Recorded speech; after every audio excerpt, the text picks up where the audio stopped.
Need for Speed Heat. Let's talk about it. So this game, Need for Speed Heat, I just recently purchased this game on Steam the other day. It was on sale for a really good price, and I've been playing Need for Speed ever since I was a kid. I think the graphics are really they're astonishing, bro. I'm not gonna lie, I'm not gonna cap. They did a really good job. So I was like, this is Need for Speed now? Need for Speed really stepped up their game. Like I said, I've been playing Gran Turismo, and I really like the car customization on here is really freaking good, bro. You can customize your wheels with a bunch of,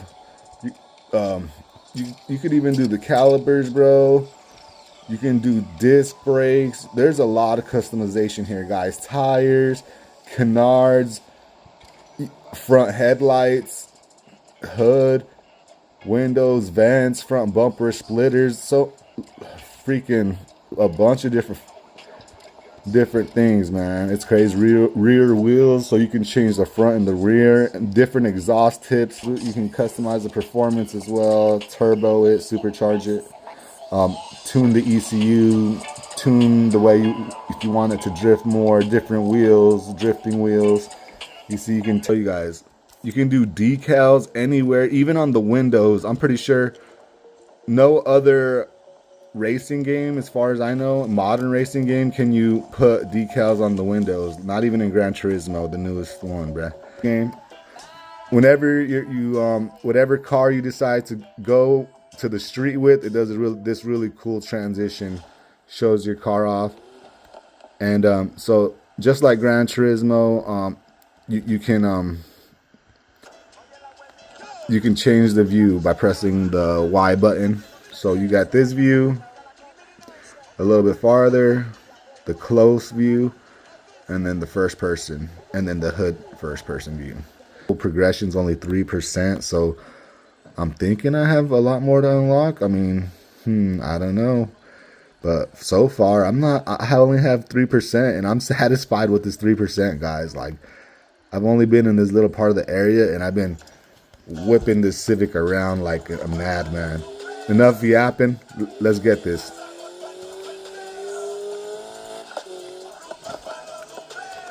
So you can either switch to manual mode.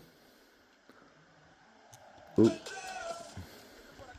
Oh, I didn't know you can just go to the garage like that.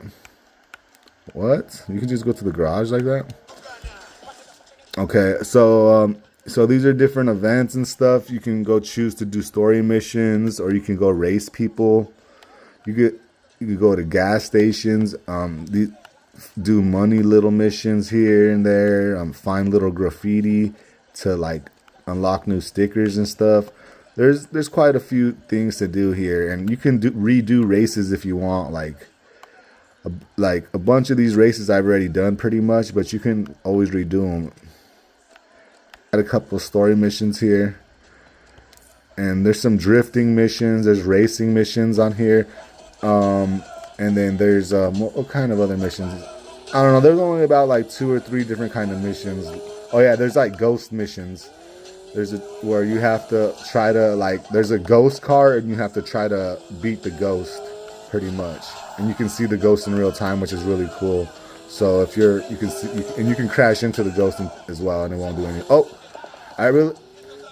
so the one thing I'll say about this game is the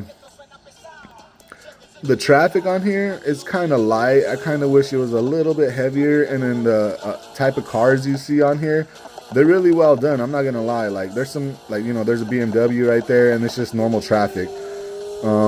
There's some F-150s. I'm just a little bit disappointed.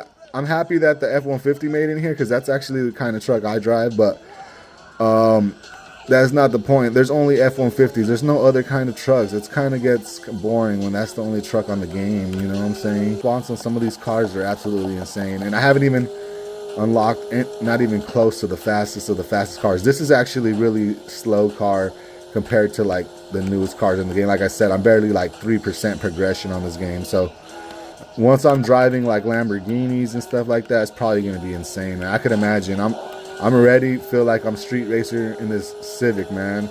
So I could imagine once I get that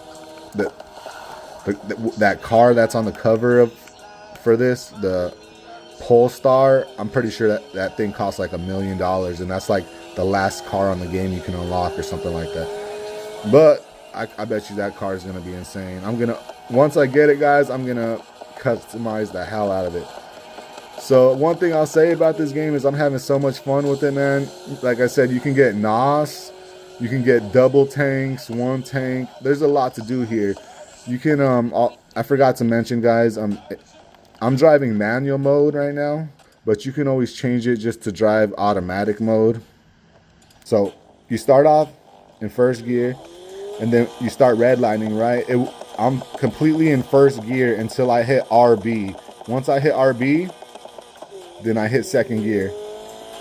Same thing, I can just keep hitting gears. So now I'm in third gear. Redlining, and if I really want to downshift, I can hit LB.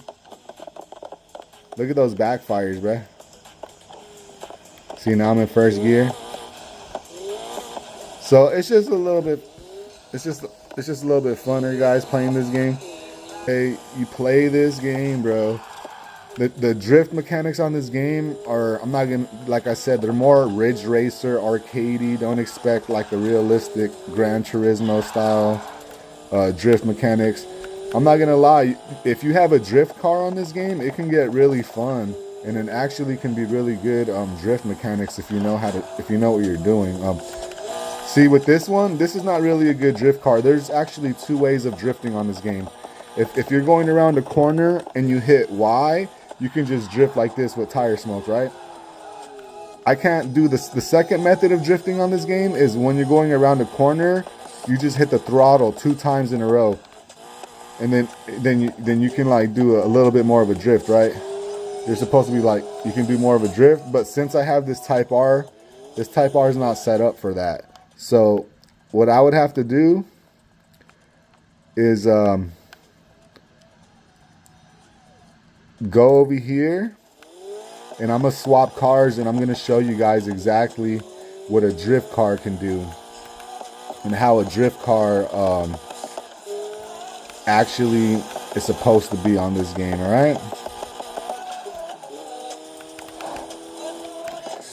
like a drift car drives. The one thing I say about this game, every car drives so different. It's like a whole different experience. Some feel realistic, some feel more arcadey than others. So, you know, it's just a really good experience overall, man. I'm having a lot of fun playing this game.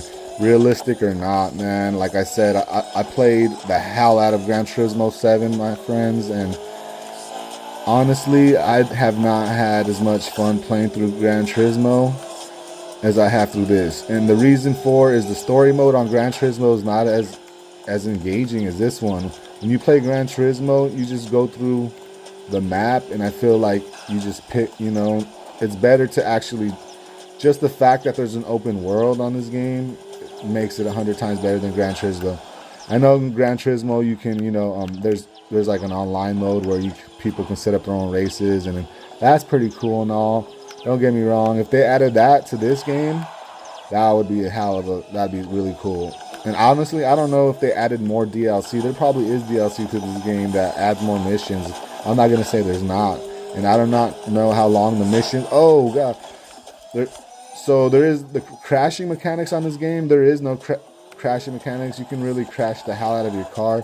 It will get messed up eventually, and the engine will shut down. It looks like traffic can get their car crashed, but your car, you have to really do damage to it. Like, you see this little bar right here, right next to the Revly, this white one? Whenever it goes all the way down, your engine will be disabled. And when that happens, guys, it's GG's. That's a lot, actually. It's a lot. Rev your engine before you start and move your tires. So with this one, we're not going to use X to drift, but we're going to do the double throttle response. The double throttle response is the way to rack up the most. Like on third gear. There we go. And that's with X. See, that's the difference. When you drift with X, look at, you do one of those. When you do the double throttle response, I'll show you guys. Watch. That's the double throttle. I haven't had this much fun playing a racing game in a minute. Thank you guys for watching. Let me know if you enjoyed the content and if you enjoy Need for Speed Heat. Peace out, my friends. Don't forget to like and subscribe. And if you made it to the end, let me know what's your favorite car. Bye, guys.